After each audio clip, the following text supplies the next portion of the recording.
góor ñaa ngoog baykat bay mbokk bay dugub ñu dundee naaj bi di tàng ñuy sentu taw dee leen jàmbaar yee dee leen jàmbaar yee su nawetalee ñuy sentu taw. Oui, je m'appelle Ousmane Ndiaye et je suis le coordinateur de l'association Jeunesse Espoir. Donc l'association Jeunesse Espoir est une association à but non lucratif et qui œuvre pour la prise en charge et la protection des enfants et jeunes en situation de vulnérabilité. Maintenant à travers la formation professionnelle, principalement de l'agriculture et de l'élevage, et aussi à travers l'éducation, l'insertion économique des jeunes et la lutte contre l'immigration illégale des jeunes. Donc dans le cadre de ce projet, qui est un parmi tant d'autres projets que l'association Jeunesse Espoir est en train de piloter, donc c'est un projet qui a été initié par l'association Jeunesse Espoir, un partenaire anglais qui s'appelle Aspire Africa et aussi l'université Gaston Berger. Dans le cadre d'une convention de 2 ans, un espace de 2 hectares a été octroyé à l'association Jeunesse Espoir pour que des jeunes qui ont terminé leur formation en agriculture puissent s'insérer en incubation agricole le temps d'aller de frayer leur propre chemin vers l'indépendance économique. Donc c'est ça, en résumé, le projet que nous sommes en train de dérouler ici.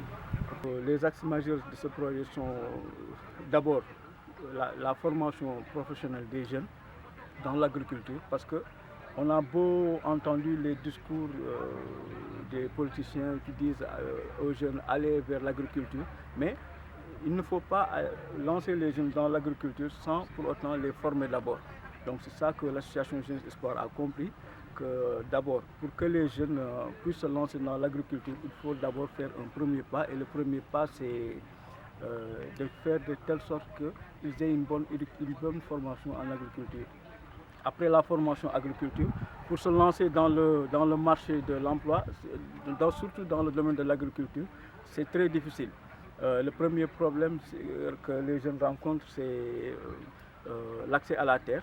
C'est pour ça que dans un premier temps, comme nous avons conçu ce projet pour que ça soit l'antichambre avant que les jeunes se lancent dans le marché de l'emploi. Ici, ils seront vraiment confrontés à la réalité de l'emploi dans le secteur de l'agriculture avant de créer aussi leurs propres chances et leurs propres ressources, parce que les ressources qui sont générées dans cette exploitation sont épargnées et permet aussi, après leur incubation, qu'ils soient soutenus ou pas, de se lancer avec leurs propres moyens dans une entreprise agricole. Donc nous avons aménagé cet espace et investi un montant de 4 millions. Mais on s'est rendu compte que ces 4 millions investis ne permettaient pas un équipement adéquat pour faire une production agricole suffisante. C'est par là que, voyant que notre partenaire anglais Aspire Africa n'avait plus vraiment les moyens de continuer à financer ce projet-là, nous, l'association Jeunesse Espoir, on a vu parmi d'autres partenaires, et la GIZ a bien voulu nous accompagner en investissant une valeur de 16 millions qui a permis d'acheter un motoculteur. Donc on n'a plus besoin d'aller louer un tracteur comme avant, d'acheter une motopompe solaire, d'acheter un tricycle, d'acheter un réseau de goutte à goutte sur 1 hectare, un réseau d'asperseurs sur 1 hectare. Et vraiment les jeunes ne perdent plus leur temps à arroser, parce qu'ils arrosaient de 8h à parfois 20h, parce que le système au début était archaïque. Donc là on a compris que vraiment pour se lancer aussi dans l'agriculture, il fallait des moyens conséquents. Et la plupart des jeunes n'ont pas ces moyens-là. Donc cet accompagnement est nécessaire pour que les jeunes, avec ces équipements-là, puissent créer des richesses qui pourront les permettre de financer leur propre projet après, et de laisser d'autres jeunes venir bénéficier de cet espace, de ces équipements aussi, eux aussi pour créer leurs ressources et partir de leurs propres ailes. Oui, nous à l'AGE, donc pour juste rappeler que l'AGIZ est un partenaire qui accompagne l'AGE dans ses différents projets. Comme l'AGE a d'autres partenaires, The Global Fund for Children aux États-Unis. Nous sommes sur la plateforme internationale Global Giving, qui est un site de crowdfunding qui permet de collecter des dons à travers et des donateurs qui visitent, 25 millions de donateurs qui visitent cette plateforme par semaine, et d'autres plateformes, Your Cause, Benevity. Mais pour bénéficier de ce projet, donc je pense que le critère de sélection est d'abord la vulnérabilité, parce que l'AGE s'occupe d'abord des jeunes qui sont issus de familles précaires, de familles vulnérables. Donc pourquoi aussi on préfère que la formation en agriculture et en élevage se fasse dans la langue locale, c'est aussi pour éviter la discrimination, parce que dans les écoles de formation, les jeunes qui ont le niveau déjà, ils sont sélectionnés. Il y a un concours par exemple dans des écoles de formation, il y a des concours, donc la majeure partie n'entre pas, n'ont pas accès à ces formations-là. Alors que dire des jeunes qui ont un niveau d'éducation zéro? Alors il faut aussi reconnaître que le degré de vulnérabilité est aussi en connexion avec le niveau d'éducation. Les familles qui sont plus pauvres génèrent aussi des enfants, des jeunes qui n'ont pas d'éducation. Donc on fait tout pour que ces jeunes-là, qui sont la majorité, qu'ils soient pris en compte aussi dans nos formations que nous offrons, à travers des formations pratiques par l'approche par compétences. Donc on les sélectionne parce que pour le ciblage, nous travaillons aussi avec l'AMO, avec l'action sociale, nous travaillons avec les Badjanogor, nous travaillons avec les centres de formation professionnelle.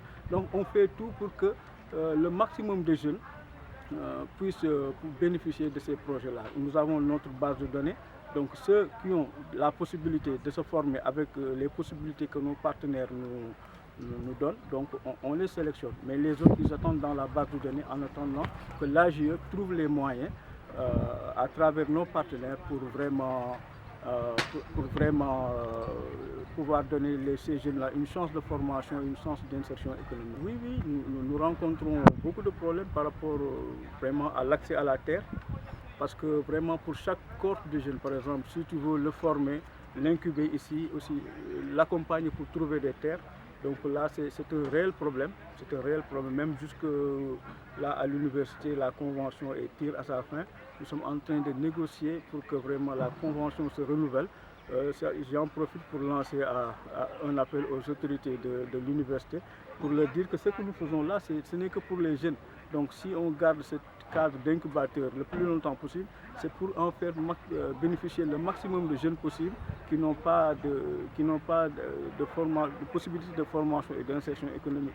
Donc aussi, pour l'accès, nous avons aussi, pour pallier à régler tous ces problèmes-là, nous avons un projet ambitieux qui est un projet d'incubateur agricole accompagné d'un programme de développement pour le bien-être familial. Donc nous avons déjà acquis un espace de 5 hectares.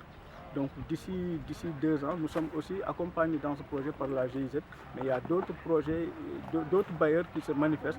Donc comme ils n'ont pas confirmé, je préfère ne pas parler de leur nom, mais beaucoup d'autres grands bailleurs qui ont manifesté de nous accompagner dans ce projet d'incubateur agricole qui prévoit d'incuber 250 jeunes sur une durée de 5 ans. 250 jeunes sur une durée de 5 ans. Donc l'incubateur, l'idée c'est quoi? C'est de mettre dans un même espace l'agriculture, l'embauche bovine, l'aviculture, la pisciculture, la machinerie agricole, l'entrepreneuriat agricole, tout ça vraiment pour que vraiment les jeunes soient incubés, formés, formalisés en GIE, entreprise individuelle, pour après l'incubation, maintenant se lancer dans l'entrepreneuriat agricole. Oui, comme je l'ai dit tantôt, donc, nous avons un projet d'incubateur.